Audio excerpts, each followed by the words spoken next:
అయిపోగొట్టావు కదా లంచ్ అంతా? అయిపోయింది. సరే స్మెల్ చూసి చెప్పు నేనేం వండానో. బిర్యానీనా? కరెక్ట్. వడ్డించమంటావా? మరి తింటలేరా? అది సరే గానీ శాలరీ వచ్చిందా? శాలరీనా? లేదురా, ఇంకా డిలే అయింది. ఎందుకు? అంటే హెల్త్ బాగాలేక 2 days లీవ్ పెట్టా కదా, క్రెడిట్ టైం పడుతుంది. అరే రేపు సెకండ్ కదా, ఎన్నున్నాయి కట్టేటివి, ఎలా కడతాం? కట్టకుంటే రేపు పొద్దున వాళ్ళ ముందర ఏం మొహం పెట్టుకొని తిరుగుతాం? చెప్తాం లేరా శాలరీ రాలేదని. ఇప్పటికే నువ్వు ప్రతి చోట మర్యాద తీసేసినావు. రేపటి నుంచి అప్పులోల దగ్గర నుంచి ఫోన్లు వస్తాయి, తీసుకెళ్లి నువ్వే మాట్లాడు. 10 మంది 10 మాటలు అంటే అప్పుడు నీకు బుద్ధి వస్తుంది. ఇప్పుడు ఒకసారి కదా అలా జరిగేది. అరే అవన్నీ మాట ఇవ్వకముందు ఉండాలి. మాట ఇచ్చాక మరీ టైం అడిగితే ఎలా ఉంటది? ఇలా చేస్తే నా మర్యాద ఏం కావాలి?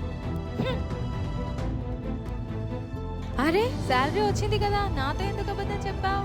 అయినా సారీ అండి అన్నని మాటలు అన్నందుకు. ఈ మాట వినడానికి చాలా వింతగా ఉన్నా కానీ ఇదే నిజం. భర్త డబ్బు తెస్తేనే భార్య దగ్గర వానికి మర్యాద, లేదంటే మర్యాదతో పాటు విలువ కూడా ఉండదు.